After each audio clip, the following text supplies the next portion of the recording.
Welcome to 95 news. ప్రతిక్షణం ప్రజాక్షేమం కోసం bulletin లో ముందుగా హెడ్లైన్స్ చూద్దాం. హైదరాబాద్ ఇసామియా బజార్లోని విక్టోరియా ప్లే గ్రౌండ్ లో కంటి వెలుగు శిబిరం ప్రారంభం. అంధత్వం లేని సమాజమే ముఖ్యమంత్రి కేసీఆర్ లక్ష్యమన్న మంత్రి తలసాని శ్రీనివాస్ యాదవ్. దేవరకద్ర నియోజకవర్గానికి చెందిన పలువురు కాంగ్రెస్ పార్టీలో చేరిక. కండువా కప్పి పార్టీలోకి ఆహ్వానించిన పిసిసి చీఫ్ రేవంత్ రెడ్డి. బీజేపీతో తమకు ఎన్నికల పొత్తు ఉండబోదని స్పష్టం చేసిన వైఎస్ఆర్టీపీ అధినేత్రి వైఎస్ షర్మిల. ముందస్తు ఎన్నికలకు వెళితే తెలంగాణలో రాష్ట్రపతి పాలన వచ్చే అవకాశం ఉందని వ్యాఖ్య.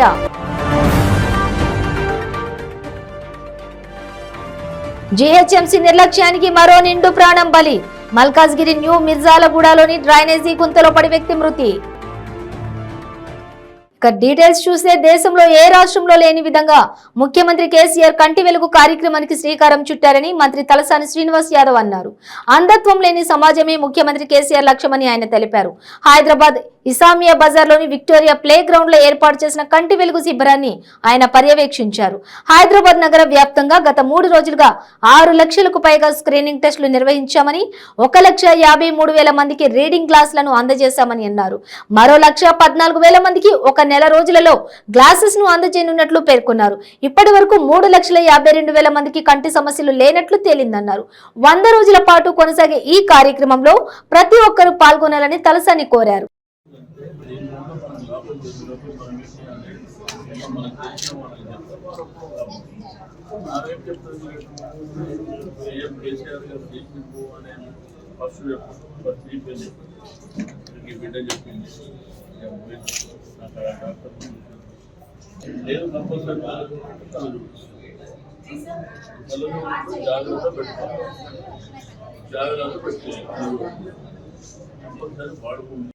ఈ కంటి వెలుగు కార్యక్రమం మీరందరూ చూస్తూ ఎక్కడ సెంటర్స్కి వెళ్ళినా కానీ మరి బ్రహ్మాండమైనటువంటి రెస్పాన్స్ ఉంది.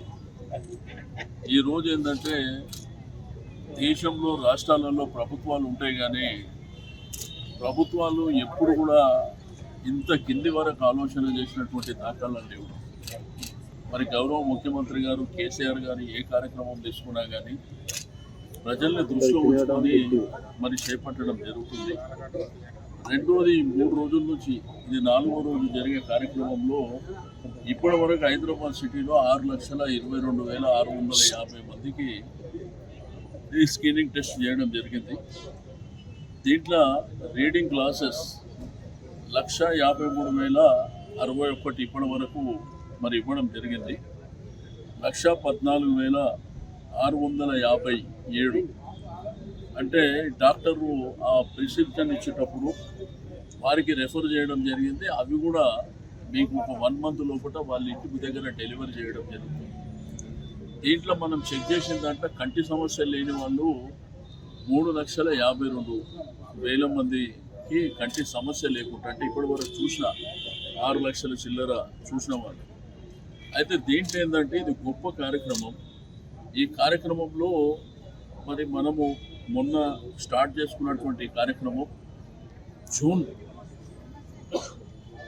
మనకు 30 తారీఖు వరకు అంటే 100 రోజుల కింద ఈ కార్యక్రమం జరుగుతుంది. కాబట్టి దయచేసి బస్తీలో కానీ కాలనీలో కానీ మరి అందరూ కూడా దయచేసి మీ సెంటర్స్కి వెళ్ళి మీరు కళ్ళు చెకప్ చేయించుకోండి. దీనివల్ల ఏంటంటే చాలా లాభాలు ఉన్నాయి. అంధత్వం లేని సమాజం చూడాలనేది ముఖ్యమంత్రి గారి ఆశయం. రెండోది కంటి చూపు అనేది మనిషి జీవితంలో ప్రధానమైనటువంటి భాగం. కంటి చూపు లేకపోతే మనకేం లేదు లైఫ్. బట్ కొంతమంది ఏంటంటే భయపడి కొంతమంది డాక్టర్ దగ్గరికి వెళ్తే మరి డబ్బులు ఎక్కువ ఖర్చు అవుతాయి అనేటువంటి ఒక భావన ఉంటుంది. రెండోది ఏంటంటే పోగానే ఆపరేషన్ అంటారు, మేము ఎక్కడికి తెచ్చిపెట్టాలనేటువంటి భావన. కొంతమంది ఏంటంటే భయానికి చేయించుకునే పరిస్థితి ఉంటుంది. నేనేమంటే చిన్న పిల్లల నుంచి పెద్దవాళ్ళ వరకు అందరూ దయచేసి చెక్ చేయించుకోండి. నువ్వు డాక్టర్ని కన్సల్టెంట్ చేస్తే 500 రూపాయలు కట్టాలి.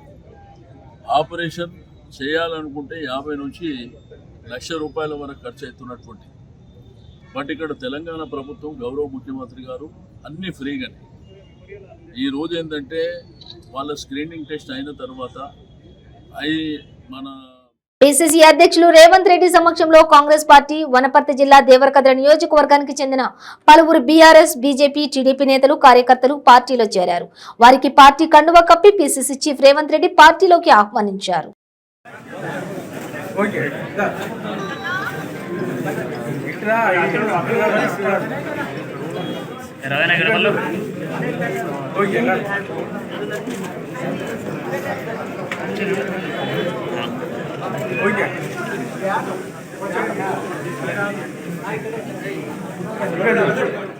బీజేపీతో తమకు ఎన్నికల పొత్తు ఉండబోదని వైఎస్ఆర్టీపీ అధినేత్రి వైఎస్ షర్మిల స్పష్టం చేశారు.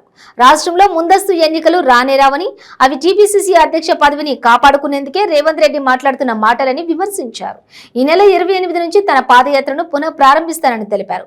వైఎస్ఆర్టీపీ రాష్ట్ర కార్యాలయంలో మీడియా సమావేశంలో షర్మిల మాట్లాడారు. మతం పేరు చెప్పి రాజకీయాలు చేసే పార్టీ బీజేపీ అయితే సెక్యులర్ పార్టీ వైఎస్ఆర్టీపీ అని బీజేపీతో ఎన్నికల పొత్తు ఉండబోదన్నారు. కేంద్రంతోనూ రాష్ట్ర గవర్నర్తోనూ సీఎం కేసీఆర్ కు పడడం లేదు కాబట్టి ఆయన గాని ముందస్తు ఎన్నికలకు వెళ్తే ఇక తెలంగాణలో రాష్ట్రపతి పాలన వచ్చే అవకాశం ఉంటుందన్నారు. జాతీయ పార్టీగా బీఆర్ఎస్ ను ప్రమోట్ చేయాలనుకుంటున్న కేసీఆర్ కు సీఎం పదవి చాలా అవసరమన్నారు. ముందస్తుకు వెళ్లాలని సీఎం పదవికి రాజీనామా చేస్తే కేసీఆర్ నథింగ్ అయిపోతారని, దేశంలో ఆయనను ఎవరూ సీరియస్ గా పరిగణించబోరని అన్నారు. ఖమ్మంలోనే ఎందుకు సభ పెట్టాడు? బీఆర్ఎస్ పార్టీ పెట్టినాక మొదటి సభ ఖమ్మంలోనే ఎందుకు పెట్టాడు? ఎందుకంటే కేసీఆర్ ఫియర్ షర్మిల. కేసీఆర్ షర్మిల అంటే భయం కాబట్టి షర్మిల పాదయాత్ర ఆపాలనుకున్నాడు కేసీఆర్ గారు. ఇప్పుడు కేసీఆర్ గారు షర్మిల పాలేరులో పోటీ చేస్తుంది అన్న కన్ఫర్మేషన్ వచ్చేసరికి ఇక ఖమ్మం మొత్తం పోయినట్టే అని అర్థమైంది కాబట్టి కేసీఆర్ గారుకి ఈ భయం పుట్టింది. ఒక పాలేరే కాదు, మొత్తం ఖమ్మం జిల్లా, మొత్తం నల్గొండ జిల్లా కూడా షర్మిలారెడ్డి ప్రభావం ఉండబోతుంది అని. అందుకే కదా ఈరోజు కేసీఆర్ గారు ఖమ్మంలో సభ పెట్టాడు. అసలు ఖమ్మంలో అడుగు పెట్టే అర్హత కేసీఆర్ గారికి ఉందా? ఏం చేశాడు కేసీఆర్ గారు ఖమ్మం కోసం? సీతారాం ప్రాజెక్టు ఏమైంది? భద్రాచలంకి సంవత్సరానికి 100 కోట్లు ఇస్తానన్నాడు, ఒక్క సంవత్సరమైనా ఇచ్చాడా? కరకట్ అన్నాడు, ఏమైంది? అసలు ఒక్క వాగ్దానమైనా నిలబెట్టుకున్నాడా? ఆడ మిర్చి రైతులు అసలు నష్టపోతే పంట నష్ట పరిహారం ఇస్తామన్నారు, ఒక్కరికైనా ఇచ్చారా? పోడు భూముల సమస్య ఖమ్మంలో అత్యధికంగా ఉంది, ఒక్కరికైనా, ఒక్క ఎకరానికైనా పోడు భూములకు పట్టాలు ఇచ్చారా? అసలు ఏ అర్హత ఉంది ఖమ్మంలో అడుగు పెట్టడానికి? రాజకీయ చైతన్యం కలిగిన ప్రాంతం ఖమ్మం. అలాంటి ప్రజలు కేసీఆర్ గారి ఆయన పార్టీని తరిమి కొడతారు. ఖమ్మంలో కేసీఆర్ గారు పార్టీ పెట్టాలనో లేకపోతే బలపడాలనో ప్రయత్నిస్తారు. జీహెచ్ఎంసీ నిర్లక్ష్యానికి మరో నిండు ప్రాణం బలైంది. మల్కాజ్గిరి న్యూ మిర్జాలగూడలోని డ్రైనేజీ గుంత తవ్వి నెల రోజులైనా కూడా అలాగే వదిలేయడంతో గుంతలో పడి అల్బర్ట్ అనే 45 సంవత్సరాల వ్యక్తి ప్రాణాలు కోల్పోయాడు. జీహెచ్ఎంసీ అధికారుల నిర్లక్ష్యం వల్లనే అల్బర్ట్ మృతి చెందాడని ఆరోపిస్తూ మృతిని బంధువులు మల్కాజ్గిరి పోలీసులకు ఫిర్యాదు చేశారు.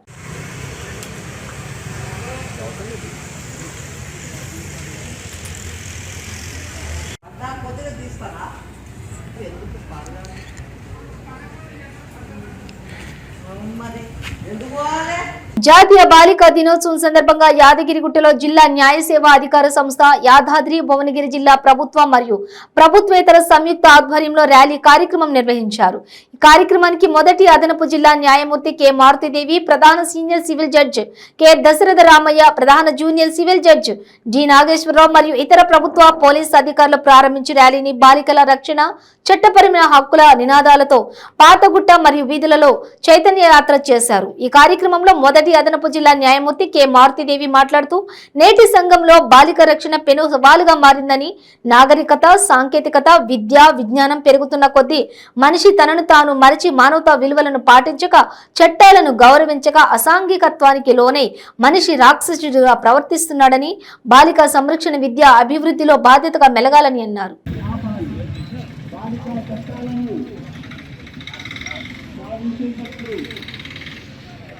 లింగ వివక్షణ వద్దు. ఆడపిల్ల మగపిల్ల రెండు ఇద్దరు ఒకటే.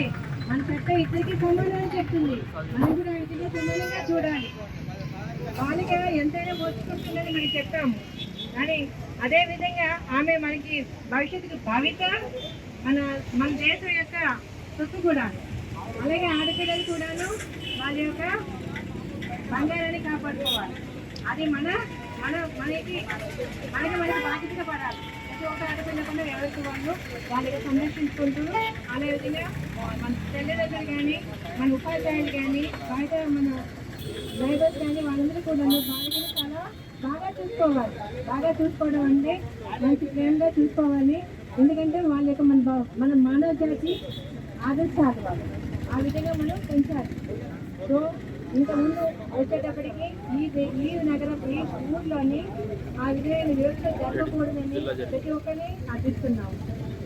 ఆ విధంగా మన బాలికని కాపాడుకోవాలి. ఈ అవకాశం ఇచ్చినందుకు చాలా. జనగామ ఎమ్మెల్యే ముత్తిరెడ్డి యాదగిరి ఇంటిని కాంగ్రెస్ కార్యకర్తలు ముట్టడించారు. 2 రోజుల క్రితం కాంగ్రెస్ కార్యకర్తలపై ఎమ్మెల్యే ముత్తిరెడ్డి యాదగిరి రెడ్డి అసభ్యకర పదజాలంతో దూషించినందుకు నిరసనగా ఎమ్మెల్యే ముత్తిరెడ్డి యాదగిరి రెడ్డి ఇంటిని కాంగ్రెస్ కార్యకర్తలు ముట్టడించారు. ఎమ్మెల్యే వెంటనే క్షమాపణ చెప్పాలని డిమాండ్ చేస్తూ ధర్నాకు దిగారు. ఈ నేపథ్యంలో ఎమ్మెల్యే ఇంటి వద్ద ఉద్రిక్తత నెలకొంది. పోలీసులకు కాంగ్రెస్ పార్టీ కార్యకర్తలకు మధ్య తోపులాట జరిగింది. ఆందోళనకారులను పోలీసులు అరెస్ట్ చేసి పోలీస్ స్టేషన్ కు తరలించారు.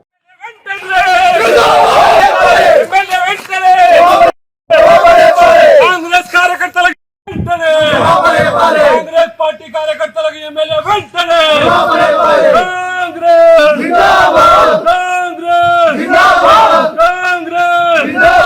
జై కాంగ్రెస్ జై కాంగ్రెస్ కాంగ్రెస్ నాయకులకు వెంటనే క్షమాపణ చెప్పాలి ముత్తిరెడ్డి క్షమాపణ చెప్పాలి.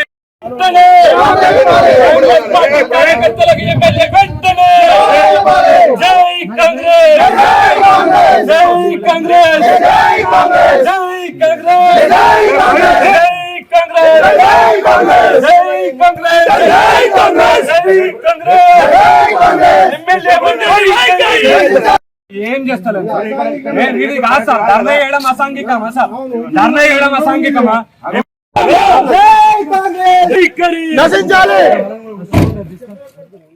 అనిల్ అనే వ్యక్తి నెల్లూరు నగరం నుంచే పోటీ చేస్తున్నాడు. రాసుకోండని ఎమ్మెల్యే అనిల్ కుమార్ యాదవ్ అన్నారు. టీ బంకుల దగ్గర మాట్లాడే అందరికీ కూడా చెప్తున్నా, అనిల్ అనేవాడు నెల్లూరు నగరం నుంచే పోటీ చేస్తున్నాడని, అనిల్ కుమార్ యాదవ్ అనే వ్యక్తి జగన్మోహన్ రెడ్డి గీసిన గీత దాటాడని మరొకసారి మళ్లీ చెప్తున్నానని అన్నారు. రాష్ట్రంలో అనిల్ కుమార్ యాదవ్ అనేవాడు ఎవరికైనా తల వంచుతాడని అంటే అది కేవలం ఒక్క జగన్మోహన్ రెడ్డి ముందు తప్పితే ఇంకొకళ్ళి ముందు తల వంచే ప్రసక్తే లేదని చెప్తున్నానని అన్నారు. చెప్పే వాళ్ళకి చెప్పించిన వాళ్ళకి ఏం పర్లేదు రబ్బా, సొనగానందం కొన్ని రోజులు పడండి, ప్రశాంతంగా నిద్రపోండి. అనిల్ టికెట్ రాదని అనుకోండి. 2024లో నేను పోటీ చేసిన తర్వాత ఎలాగో మీకు నిద్రలేని రాత్రులు గడపాల్సి వస్తుంది కాబట్టి వాళ్ళందరూ కూడా ఆ 4 రోజులు 4 రోజులు అయితే కొంచెం ప్రశాంతంగా కొనుక్కోండి. పాపం టీ బొంగులు తిరగండి, డబ్బు కొట్టండి. ఈ 4 రోజులైనా నిద్రపోండి రబ్బా. తర్వాత ఎలాగో నిద్ర ఉంటుంది మీ అందరికీ కూడా. వాళ్ళు ఎవరికైతే ఆ ప్రయత్నం చేయాలనుకుంటున్నారు కాబట్టి 2024లో కానీ ఎప్పుడైనా కానీ ఖచ్చితంగా నెల్లూరు నగరం నుంచి అనిల్ అనేవాడే పోటీ చేస్తారు. నాకు చేయకూడదు అనుకున్న వాళ్ళు పోయి వేరే పార్టీకి చేసినప్పుడు అంతే. దాంట్లో ఎటువంటి తేడా లేదు, ఏమీ లేదు. దాంట్లో నేను చాలా క్లియర్గా ఉన్నాను. తప్పకుండా పోటీ చేస్తానని చెప్పి మాత్రం వాళ్ళకి నేను మనలో చెప్పాల్సిన అవసరం లేదు, కానీ పాపం టీ బొంకుల్లో చెప్పాలా అని చెప్పి పాపం తాపత్రయపడుతున్న వాళ్ళే చెప్తారు. కాబట్టి అందరూ కూడా చాలా సంతోషం. రోజు గడపకి తిరుగుతూ ఉంటే ఈ రాష్ట్రంలో నేను ఒకటికే తలదించుతా. నాది తప్పున్నా నా తప్పు లేకపోయినా ఒక్క జగన్మోహన్ రెడ్డి గారికి నా తల ఉంచుతాను తప్ప నేనంత పెద్ద, నేనెంత పెద్ద, నేనంత తోపు, నేనంత తురుంకాన్ని అండి, నాది తప్పు లేకుండా తల వంచమని మాత్రమే మాతో వచ్చే పని లేదు. రాజకీయాలు ఉంటాయి, రాజకీయాలు పోతాయి, కానీ బతికినా చచ్చినా సింహాలనే బతకాలన్నది నా ఆలోచన. మనం దిగజారి బతికినా ఓడిపోతాం, ఒకసారి మన చేతిలో రాదు. కానీ తల ఉంచకుండా బ్రతికితేనే మన క్యారెక్టర్ ఉంటుంది అని నమ్మినోడి నేను. చాలా మందికి అది కొంతమందికి ఇబ్బంది కలిగినా కూడా అది నాకు చాలా పెయిన్ ఇస్తుంది, నాకు చాలా ఇబ్బంది పడుతుంది. నేను పడ్డాను కూడా, అయినా కూడా దాంట్లో నుంచి డివేట్ అయ్యే పనే లేదు, నేను ఒప్పుకునే పనే లేదు. అనేది ఎంతమంది వ్యతిరేకులు వస్తారన్నా కూడా పర్లా, వ్యతిరేక వస్తారన్నా దానివల్ల నష్టం కలుగుతుందన్నా కూడా నేను దాన్ని తట్టుకునే శక్తి నాకు దేవుడు నాకు ఇచ్చాడని అనుకుంటాను తప్ప నన్ను ఇబ్బంది పెట్టేస్తున్నారు కదా అని చెప్పేసి నేను పోయి కాళ్ళు ముక్కే పని ఎప్పుడు చేయను. అయితే ఉంటుంది, చాలా మంది ఉన్నారు చేసే పనులు. ఈరోజు కాళ్ళు ముక్కేసి రేపు కాళ్ళు లాగేసే పనులు. కాళ్ళు లాగాల్సిన అవసరం లేదు, నాకు కాళ్ళు మొక్కాల్సిన అవసరం లేదు. నేరుగా పోవటమే. ఇంకే ఉంటే పోతే పోతాం. అగ్ని ప్రమాదాలపై ప్రతి ఒక్కరూ అవగాహన కలిగి ఉండాలని, సమయస్ఫూర్తితో వ్యవహరిస్తే అగ్ని ప్రమాదాలను సులభంగా నివారించవచ్చునని ఫైర్ ఆఫీసర్ మాబు సుబాన్ పేర్కొన్నారు. అన్నమయ్య జిల్లా మదనపల్లె పట్టణం నీరుగట్టువారిపల్లిలోని Sri Sai Vidyaniketan English medium high school నందు అగ్ని ప్రమాదాల నివారణపై అవగాహన కల్పించారు. ఈ సందర్భంగా ఫైర్ సిబ్బంది విద్యార్థులకు స్వయంగా అగ్ని ప్రమాదాలు ఎలా ఎదుర్కోవాలో శిక్షణ ఇచ్చారు. అగ్ని ప్రమాదాలు సంభవించినప్పుడు దానికి ఎలాంటి జాగ్రత్తలు తీసుకోవాలి అనే అంశంపై సిబ్బంది ద్వారా ప్రత్యక్షంగా చేసి చూపించారు.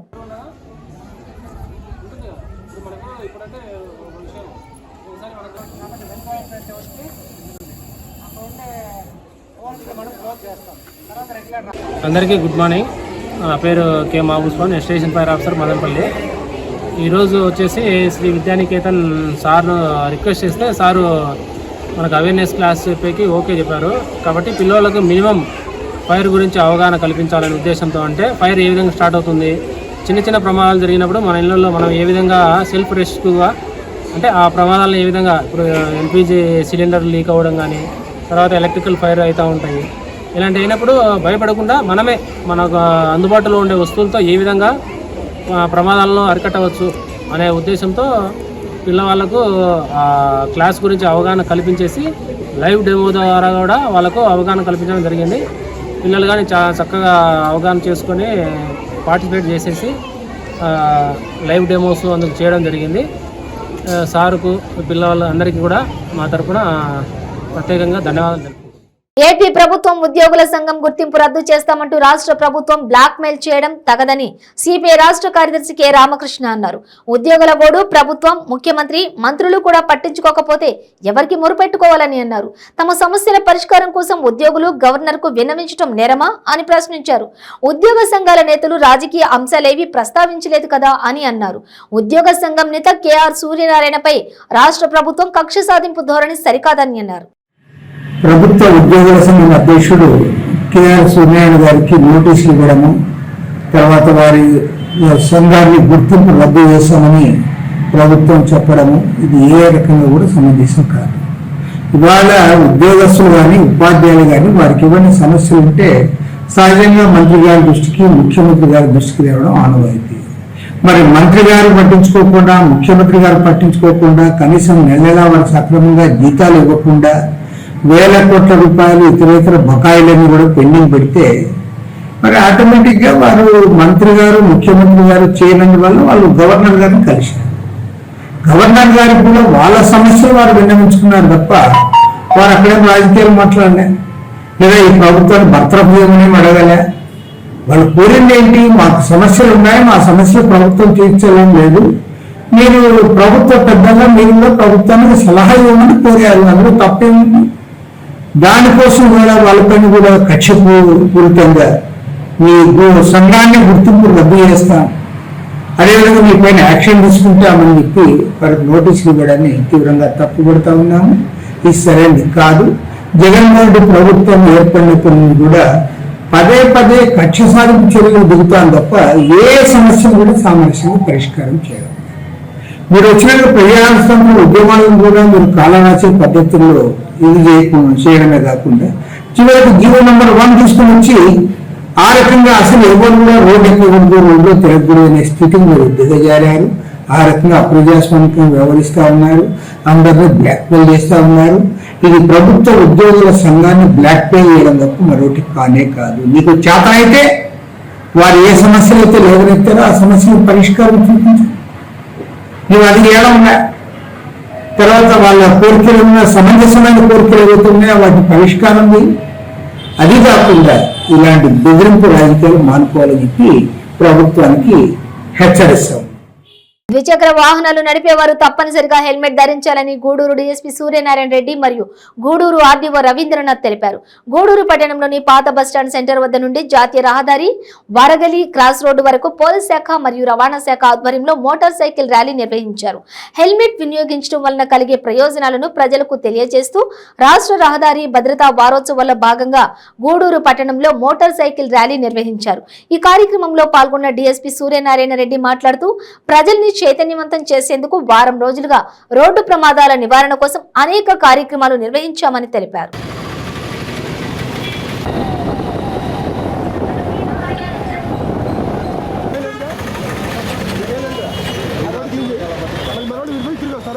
ప్రతి సంవత్సరం జనవరి నెలలో జరుపుకోవడం అనేది ఇది ఆనవాయితీగా వస్తుంది.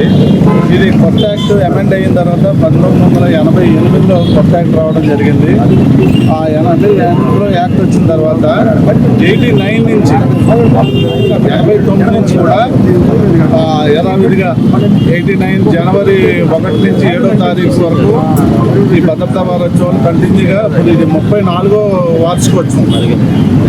దీని యొక్క ముఖ్య ఉద్దేశం ఏంటంటే మనం జనవరి నెలలో సంవత్సరం మొదటి వారంలో కనుక ఈ వారోత్సవాలు జరుపుకొని అవేర్నెస్ ప్రోగ్రామ్స్ అవి కండక్ట్ చేస్తే ఈ సంవత్సరం అంతా కూడా యాక్సిడెంట్ లెస్ ఇయర్గా గడపాలనేది గవర్నమెంట్ ఉద్దేశం.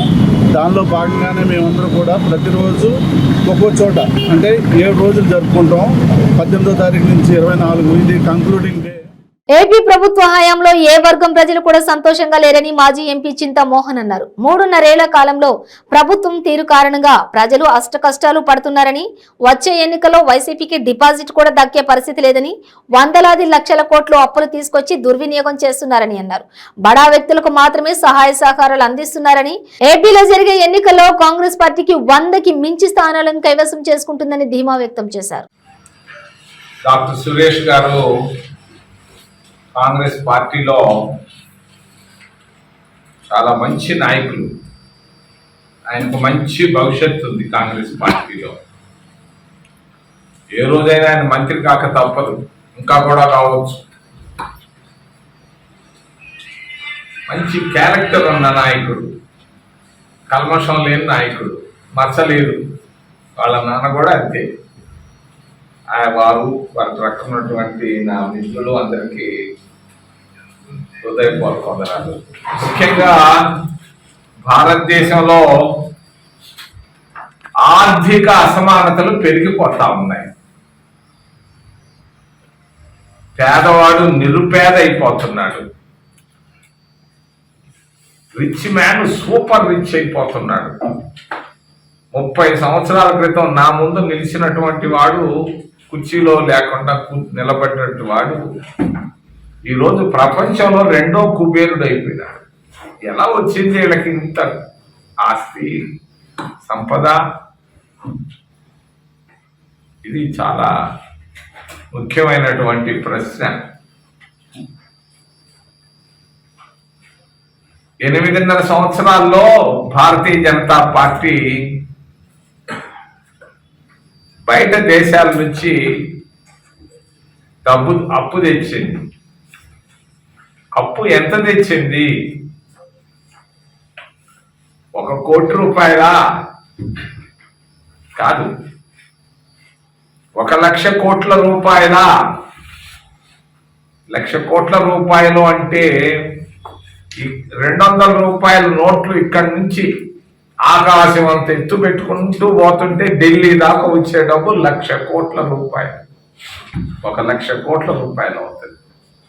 మరి తెచ్చింది ఎంత?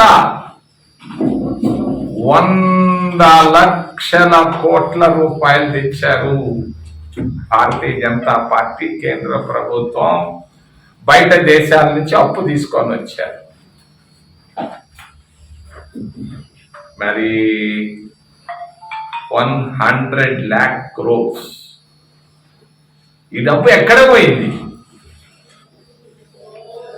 ఒకప్పుడు డబ్బు అప్పు తెచ్చేవాళ్ళు. నెహ్రూ గారు తెచ్చారు, ఇందిరాగాంధీ తెచ్చింది. వాళ్ళు నాగోల్ చింతా చౌరస్తా వద్ద ఛత్రినాకా సీఐ అబ్దుల్ ఖాదర్ జిలానీ, శాలిబండ ఎస్ఎస్ సయ్యద్ అయూబ్ ఆధ్వర్యంలో వాహన తనిఖీలు చేపట్టారు. అసలైన ధృవపత్రాలు లేని వాహనాలను స్టేషన్ కు తరలించారు.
శాలిబండ పోలీస్ స్టేషన్ పరిధిలో ఎస్ఐ సయ్యద్ అయూబ్ ఆధ్వర్యంలో మిషన్ చబుత్ర కార్యక్రమం నిర్వహించారు. రాత్రి సమయంలో రోడ్లపై తిరుగుతున్న యువకులకు కౌన్సిలింగ్ ఇచ్చారు.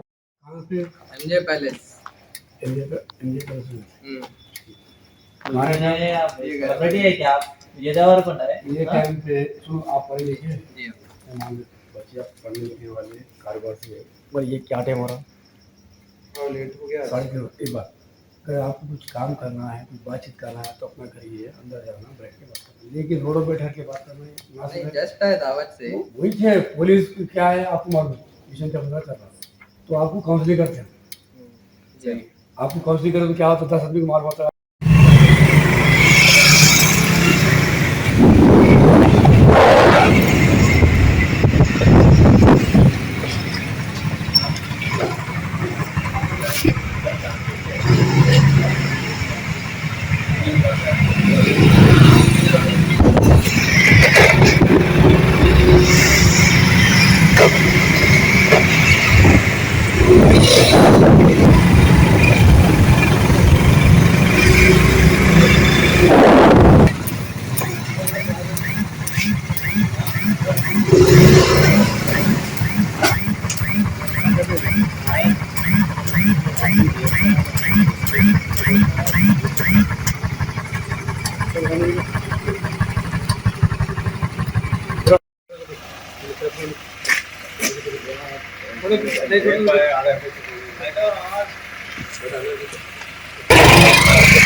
और उसके लिए आए थे मिलने। देखिए आप मिस्त्री का बन जाओ, खाओ तुम खाओ, कुछ भी नहीं होता। इधर इधर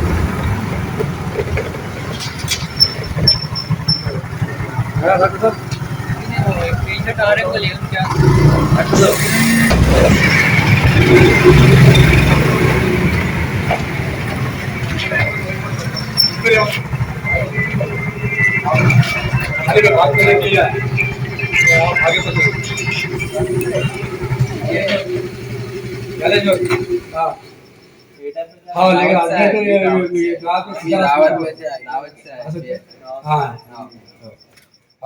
బులెటిన్ ముగించే ముందు హెడ్లైన్స్ మరోసారి. హైదరాబాద్ ఇసామియా బజార్లోని విక్టోరియా ప్లే గ్రౌండ్ లో కంటి వెలుగు శిబిరం ప్రారంభం. అంధత్వం లేని సమాజమే ముఖ్యమంత్రి కేసీఆర్ లక్ష్యమన్న మంత్రి తలసాని శ్రీనివాస్ యాదవ్. దేవరకద్ర నియోజకవర్గానికి చెందిన పలువురు కాంగ్రెస్ పార్టీలో చేరిక. కండువా కప్పి పార్టీలోకి ఆహ్వానించిన పిసిసి చీఫ్ రేవంత్ రెడ్డి. బీజేపీతో తమకు ఎన్నికల పొత్తు ఉండబోదని స్పష్టం చేసిన వైఎస్ఆర్టీపీ అధినేత్రి వైఎస్ షర్మిల. ముందస్తు ఎన్నికలకు వెళితే తెలంగాణలో రాష్ట్రపతి పాలన వచ్చే అవకాశం ఉందని వ్యాఖ్య.